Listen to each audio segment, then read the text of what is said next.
메리 크리스마스. 오늘 성탄절이네요. 오늘 성탄절에 가장 기뻐하고 즐거워하는 성탄절이 되기를 바랍니다.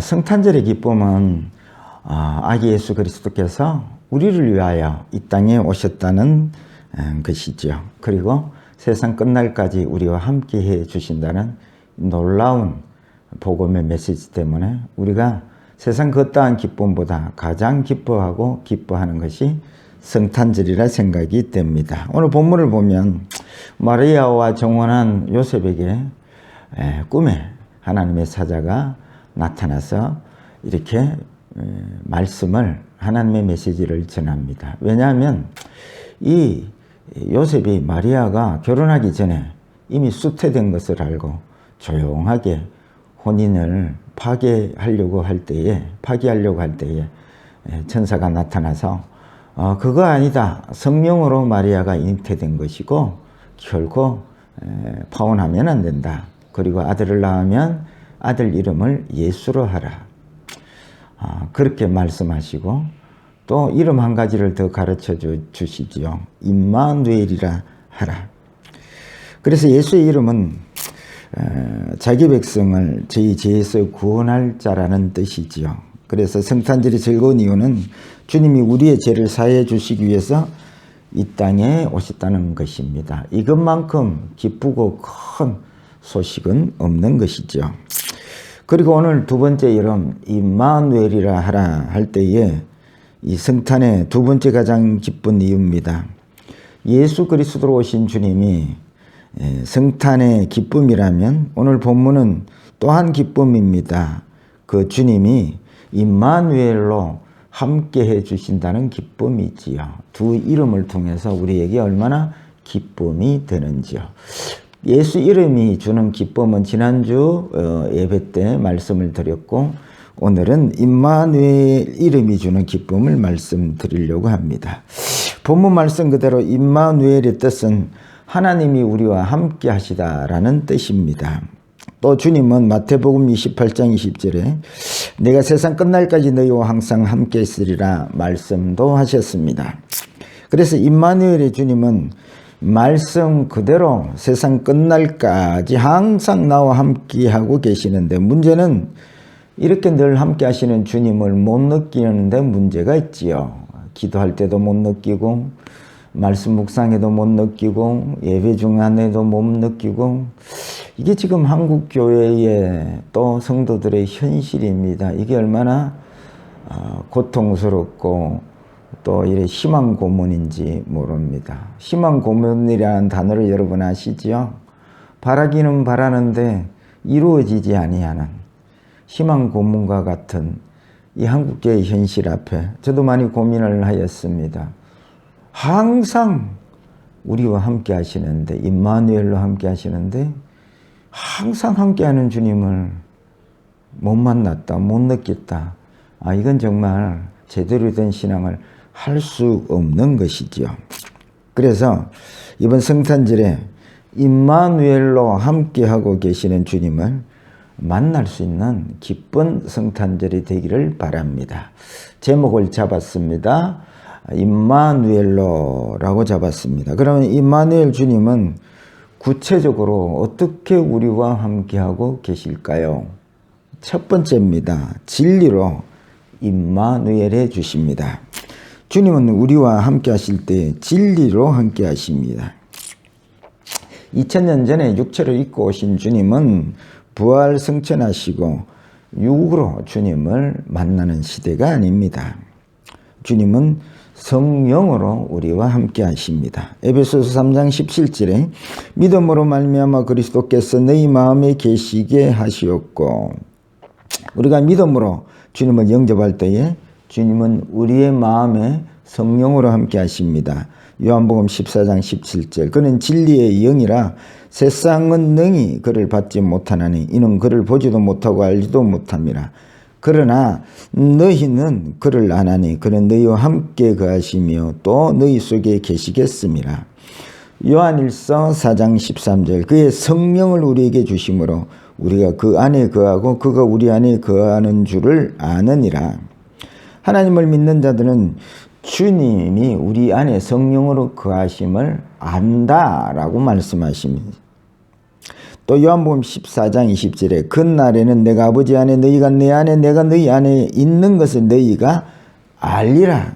여기도 주님이 우리 안에 거하심을 안다 합니다.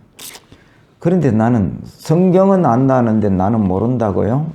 여러분, 이게 보통 문제가 아닌 것입니다. 그러면 주님이 우리 안에 거하심을 어떻게 알 수 있습니까? 어떻게 그냥 기도하다가 머리가 쭈삣쭈삣하고 전기가 통하는 것 같고 병이 낫고 하면 아십니까? 이렇게 아는 것도 아는 방법이지만 이건 구약 스타일입니다. 구약 스타일. 그냥 평생에 한번 만날까 말까 하는 방법입니다. 지금 신약 시대입니다. 오늘 들은 말씀들처럼 항상 함께 하십니다. 신약 스타일은 어쩌다가 한번 주님을 만나는 것이 아니고 매일매일 주님을 만나는 시대가 신약 시대입니다. 그런데 이 주님을 어떻게 매일 만날까요? 진리로 만납니다. 진리로 임마누엘해 주십니다. 제가 늘 여러분들에게 강조하는, 저도 여러분 참 항상 세상 끝날까지 함께한 주님을 항상 함께 한다는데 늘 못 만나는 이것 때문에 얼마나 고민하고 씨름을 했는지 모릅니다. 그래서 여러분, 간증자들의 이렇게 이야기를 들어보면 산에 올라가서 그냥 소나무 뿌리를 뽑듯이 기도하고 그렇게 만났다는 그런 간증 들어보면 내 정성이 모자라는가 보다. 저도 한번 소나무 뿌리 뽑아보려고 한번 했는데 안 뽑히더라고요. 그렇게 주님을 어렵게 만나기를 원하시는 것이 아니라 얼마나 주님이 우리를 가까이 하고 싶고 임마누엘 하신 주님은 항상 만나고 싶어 하는 거예요. 그런데 우리가 잘못된 어떤 시각을 가지고 주님을 만나려고 하는 잘못된 시각이 문제인 것이지요. 그런데 주님은 어느 날 말씀이 열릴 때에 보니까 항상 나와 함께하고 계시더라고요. 그래서 제가 강조하는 것이 요한복음 14장 26절입니다. 보혜사 곧 아버지께서 내 이름으로 보내실 성령, 그가 너희에게 모든 것을 가르치고 내가 너희에게 말한 모든 것을 생각나게 하리라. 그때 깨달았습니다. 주님이 진리로 임마누엘 항상 나와 함께하고 계셨구나. 그런데 주님이 성령으로 또 진리의 영으로 우리와 함께 하시는 이유는 뭐냐면 진리를 알아야 그 진리를 붙들고 자유하고 살지요. 말씀은 원수를 사랑하라. 이 진리를 듣기는 들었지만 알지를 못하니 어떻게 원수를 사랑할 수 있습니까? 이렇게 해버리는 것입니다. 뭘 먹을까 입을까 염려하지 말라. 이 진리를 듣기는 들었지만은 알지를 못하니 사람이 어떻게 뭘 먹고 마시고 염려하지 않고 살 수 있습니까? 진리를 아는 게 아니라 그 말이에요. 여러분, 예수를 열심히 믿고 잘 믿는다고 나름대로 하고 있는데 늘 나는 이렇게 가난하게 살아야 됩니까? 여러분, 불평한 분들이 있다면 진리를 아는데 진리를 알지 못해서 그런 것입니다. 그런데 진리를 아는 사람들은 자유합니다. 먹을 거 입을 거 염려하지 않고 자유합니다. 가난해도 병약해도 항상 기뻐하고 범사에 감사하는 아버지의 뜻을 이루고 삽니다. 이것이 진리를 아는 사람들의 자유의 삶인 것입니다. 그러니까 여러분, 임마누엘로 주님이 성령으로 진리의 영으로 함께 하신 이유는 가장 큰 일은 병 낫고, 여러분 병 낫는다고 여러분 그 삶이 자유하느냐? 그렇지 않습니다. 부자 만들었다고 자유하느냐? 아니요. 오히려 방탕한 삶을 살지요. 그래서 주님이 성령으로 진리의 영으로 우리와 함께 하시는 이유는 진리를 알 때에 모든 그 말씀대로 기뻐하고 감사하며 자유하며 살 수 있기 때문에 그런 것입니다. 그래서 주님이 임마누엘로 우리와 함께 하시는 이유는 이 진리를 알도록 주님이 가르쳐 주시고 생각나게 하기 위해서 하는 것입니다. 이 진리를 알 때에 우리는 모든 죄와 저주의 삶에서, 어둠의 삶에서, 매임의 삶에서 자유할 수 있기 때문에 진리의 영으로 우리와 함께 하셔서 우리를 가르쳐 주시고 또 전에 들었던 진리는 또 생각나게 이렇게 함께 하시고 임마누엘로 역사하신다는 뜻입니다. 그래서 여러분 이 진리의 말씀을 매일 묵상하는 시간을 가지십시오. 예수 믿는 사람의 생명과 같은 것입니다. 또 이 진리의 영으로 충만하도록 매일 기도하는 시간을 가지셔야 합니다. 그래서 이렇게 진리를 가르치기 위해서 우리 마음에 진리의 영으로 성령으로 항상 함께 해주시는 임마누엘의 성탄절이 되시기를 주의 이름으로 축복합니다. 두 번째입니다. 좁은 길로 임마누엘 해 주십니다. 여러분 질문 한 가지 할게요. 주님이 좁은 길로 가셨을까요? 넓은 길로 가셨을까요? 예수 믿는 사람들은 넓은 의미에서 다 제자입니다. 제자는 스승의 도를 따르고 스승이 가는 길을 따르는 것입니다. 주님 가신 길은 좁은 길인데 그 좁은 길을 구체적으로 어떤 길입니까? 그 길은 자기를 부인하고 십자가를 지고 가는 길입니다. 주님도 먼저 자신을 부인하셨습니다. 하늘나라 보좌 영광의 자리를 마다하시고 낮고 천한 이 땅에 오셨고요. 십자가를 지셨습니다. 우리의 허물과 죄를 뒤집어 쓰는 길을 가셨습니다. 부자 청년이 나도 주님 제자 될게요 했더니 주님께서 자기를 부인하고 부자 청년은 자기를 높이고 드러나고 싶고 주목받고 싶고 그래서 주님을 따르려고 했는데 아니다. 너를 부인해야 된다. 너를 위한 삶을 이제는 살아서는 안 된다. 자기를 부인하고 이제는 내가 질 십자가는 주님이 대신 지셨으니 너도 이웃을 위하여 이웃의 허물과 죄를 뒤집어 쓰는 길을 십자가 길을 가는 길이 제자의 길인데 따라오겠느냐 하신 것입니다. 여러분 주님이 가신 길이 좁은 길이요 생명의 길입니다. 여러분 임마누엘로 우리와 함께 하시는 두 번째 이유는 더 넓은 길로 가려는 우리의 손 붙잡고 좁은 길로 인도하기 위해서 그런 것입니다. 그럼 두 번째 질문하겠습니다. 나는 넓은 길로 가고 있습니까? 좁은 길로 가고 있습니까? 여러분 주님 가신 길에 그 결과가 이렇습니다. 이사야 53장 2절 그는 주 앞에서 자라나기를 연한 순 같고 마른 땅에서 나온 뿌리 같아서 그 모양도 없고 풍채도 없은즉 우리가 보기에 흠모할 만한 아름다운 것이 없도다. 여러분 주님이 가신 그 길에 그 주님의 이 땅의 사역의 모습입니다. 거룩하고 고귀하시고 그런 거 아닙니다. 사람들로부터 싫음받고 버림받고 흠모할 것이 없는 길을 가셨더라고 결론을 내리고 있는 것입니다. 이 길이 자기를 부인하고 십자가를 지고 가는 길, 이 길 가고 싶습니까? 이 길은 제자들도 가기 싫어했습니다. 다들 부자 되어서 주님 만나 부자 되고 성공하고 이름 날리고 높아지기를 원했지 주님 가신 십자가의 길을 좁은 길을 가기를 싫어했습니다. 사람들은 기적을 보여주면 잘 믿는데요. 기적을 따라다니다가 십자가를 지고 가는 길은 늘 외면하였습니다. 그래서 주님이 내가 기적을 위해서 온 것이 아니라 십자가를 지러 왔다. 사람들이 표적을 보여달라 했대. 내가 보여줄 표적은 요나의 표적, 십자가의 표적밖에 없다. 십자가를 지는 그가 곧 너희들이 기다리는 메시아다 말씀하셨습니다. 주님은 우리를 너무나 잘 아십니다. 우리는 좁은 길로 가라 하면 갈 사람이 없습니다. 우리는 우리 스스로 원수를 사랑하는 길을 갈 수 없고 우리는 하루에도 7번씩 용서하는 길을 갈 수 있는 능력이 없습니다.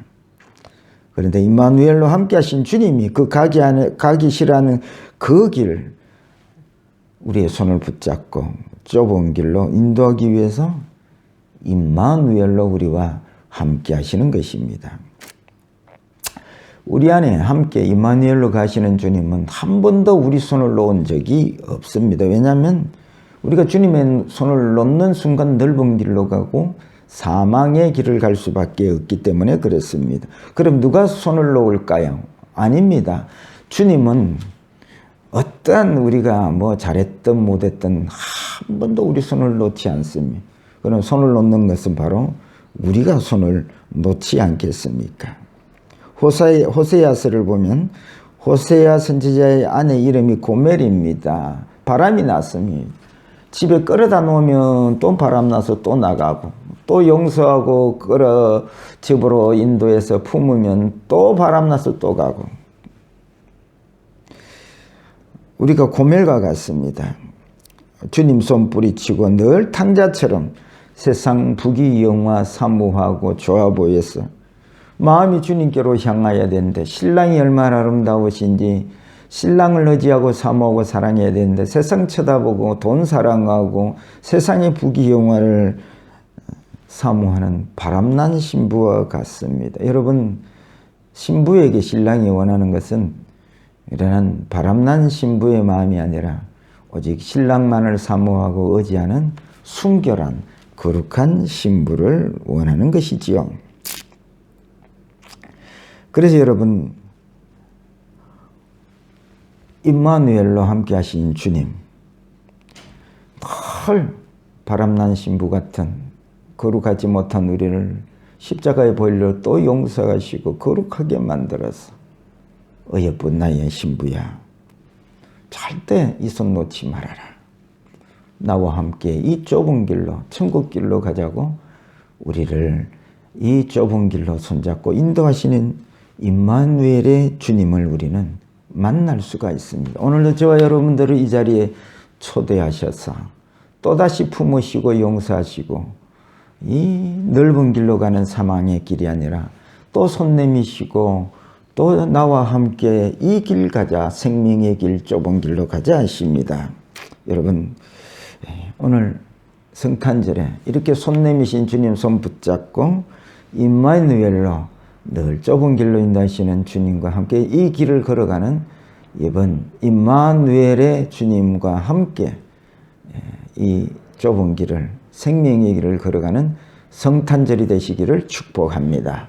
세 번째입니다. 생명의 길로 임마누엘해 주십니다. 요한복음 14장 6절에 보면 내가 곧 길이요 진리요 생명이니 하셨으니 주님이 생명으로 우리와 함께 하십니다. 생명이라. 그러면 예수 믿는 사람들의 생명은 육체의 생명을 말하는 게 아닙니다. 육체의 생명은 100년쯤 지나면 다 흙으로 돌아가기 때문에 그렇습니다. 이 생명은 바로 주님과 교제의 삶을 생명이라 성경은 그렇게 말씀하십니다. 계시록 3장 20절에 볼지어다 내가 문 밖에 서서 두드리노니 누구든지 내 음성을 듣고 문을 열면 내가 그에게 들어가 그와 더불어 먹고 그는 나와 더불어 먹으리라. 내 안에 계신 주님, 임마누엘의 주님과 늘 이렇게 교제하는 것을 생명이라 그렇게 말합니다. 그러면 목사님 어떻게 주님과 이렇게 교제합니까? 여러분, 기도와 말씀을 통해서 대화하고 말씀 묵상을 통해서 주님이 얼마나 나를 사랑하는지 주의 음성도 듣고 이렇게 교제를 합니다. 그래서 주님과 나와는 한 몸입니다. 청춘 남녀가 결혼하면 아내는 신랑이 벌어다 준 돈으로 먹고 살고 또 남편은 아내가 이렇게 아침, 점심, 저녁 따뜻하게 차려낸 그 밥을 먹고 삽니다. 마찬가지로 주님이 내 안에 함께 하시면서 신부인 우리를 늘 천국잔치에 초대를 합니다. 거룩의 잔치, 말씀의 잔치, 이런 잔치들입니다. 나의 어여쁜 신부야, 내가 이렇게 천국잔치를 베풀었다. 나의 신부여 와서 내 이 잔치에 마음껏 먹고 만족하기를 원한다. 이 잔치를 언제나 열어놓고 초대를 합니다. 그러면 이 신부가 할 일이 뭡니까? 주님이 차려놓는 그 거룩의 잔치, 하얀 흰 세마포, 십자가의 능력으로 깨끗함을 입으며 또 말씀의 잔치, 하나님이 우리에게 주시는 그 하늘나라를 사는 그 말씀, 먹고 마시는 잔치에 초대를 합니다. 그래 여러분, 이거 맛있게 먹어야 되는데 늘 이 잔치에 투덜투덜합니다. 이 바람난 신부와 같은 것입니다. 그래서 오늘 저와 여러분들은 오늘 이 자리에도 임마누엘 되신 주님은 우리를, 신부를 초대하고 계시는 현장입니다. 즐거움과 기쁨으로 이 생면잔치에 참여하십시오. 그동안 여러분, 우리의 이 바람난 신부가 늘 세상으로는 문을 얼마나 많이 열어놓았습니까? 부자 되는 문, 성공하는 문, 1등 높아지는 문은 얼마나 활짝 열어놓고는 주님 성화를 보면 문을 두드립니다. 문을 두드립니다. 문고리가 바깥에는 없습니다. 없으면 안에 있는 거죠. 내가 그 문을 열 때에 주님이 내 안에 들어와 더불어 먹고 마시고 기뻐하고 사랑하고 교제하고 이 생명의 삶을 살 텐데 주님을 향한 문은 늘 닫아 놓았어요. 세상을 향한 문은 얼마나 활짝 열어놓은지 이번 성탄절에 임마누엘 되신 주님을 향하여 닫았던 문을 여시고 주님이여 나의 모든 것 되십니다. 나의 주인 되시고 신랑 되시고 늘 이렇게 초대해서 이 천국 잔치 열어놓고 나의 어여쁜 신부여 마음껏 먹고 거룩한 신부가 되어다오. 하나님의 말씀 한마디면 천지를 창조하는 능력의 말씀의 잔치에 마음껏 참여하라. 이 생명의 잔치에 초대하고 계십니다. 이렇게 늘 생명으로 임마누엘 되어 주신다는 말씀입니다. 이번 성탄절에 주님을 생명으로 만나는 임마누엘 성탄절이 되시기를 축복합니다. 말씀을 맺고자 합니다. 우리의 죄를 사하러 오신 주님은 이제 부활 후에 임마누엘로 성령으로 우리와 함께 하십니다. 우리 안에 거하시면서 진리로 길로 생명으로 항상 함께 하시는 이 주님을 임마누엘 되신 주님을 항상 만나며 살아가는 이번 성탄절이 되시기를 주의 이름으로 축복합니다.